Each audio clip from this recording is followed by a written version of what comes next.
ďalšej relácii Pod schodami. Dnes tu máme šéf-kuchára z Liptovských dvorov, Petra Bracha. Ako sa vám pracovalo na dnešnom workshope?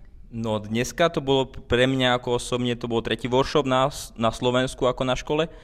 Pravidelne dosť často chodievam po týchto školách a vzdelávať žiakov, následovníkov. Aké jedlá ste si pripravili?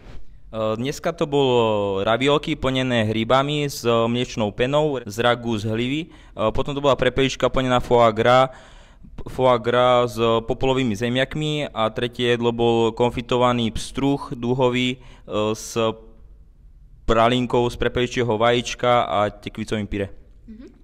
Pochádzate z Banovec nad Bebravou, tak prečo ste sa rozhodli prísť na Liptov? No horí, jednoznačne horí. Horí a vedel som, že tam je kvalitný, spoľahlivý personál, tak prečo nie? No a aká je práca šéf-kuchára? Práca šéf-kuchára úprimne,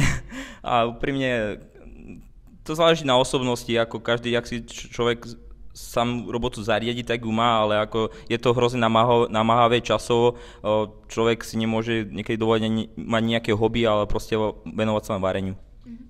Čo by ste poradili mladým ľuďom, ktorí sa chcú venovať kuchárčine? Učiť sa cudzie jazyky, učiť sa variť, učiť sa technológiu a po škole určite vycestovať vonka niekde do sveta. Ďakujem za návštevu, želám vám veľa úspechov a vy sa už môžete tešiť na ďalších zaujímavých hostí.